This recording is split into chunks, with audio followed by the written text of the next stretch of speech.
10,000 रुपए ले लिए पुलिस वालों ने रात। जब छोड़ा, अरे ताऊ मैं तो भाग गया था, तुम ही क्यों पड़े रह गए थे वहाँ? अरे मुझसे भागा जा रहा था, मुझे नशा ही बहुत था। मामला क्या था?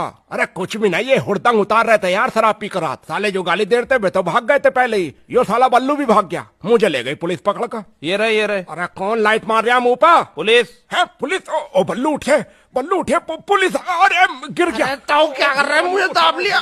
नशा हो रहा। भर्र। ताऊ पुलिस आ गई, मैं तो जा रहा, तुम आ जाइयो आराम से। ओ बल्लू, अरे न उठे जा रहा। ये अपने आप ठा लेंगे। वैसे इसकी गलत बात है, तुम्हें छोड़ कर भाग गया हो। अरे यो तो साला एक नंबर का हरामी। वैसे 10,000 रुपए लगते नहीं रात, पर जो पुलिस वाले मुझे लेना आए थे बे खुद नशे में, उन्होंने गाड़ी ठोक दी धंधे हैं। हाँ सुसरे नशे में धुत। फिर मुझे कह रहे ला पैसे दे इसे ठीक कराने के। तो तुम कौन सी गाड़ी चला रहे थे? अरे भैया मैंने कही मेरे कनपटे पे और मारे दो, मैंने तुरंत 10,000 रुपए निकाल कर दिए उन्हें। मकान लो जी। फिर पैदल हो रहा है वहां से मैं 3-4 किलोमीटर। मेरा तो भैया बढ़िया बन गया नया साल। 10,000 का गुल्ला ऐसा ठुका पिछवाड़े मत तुरंत।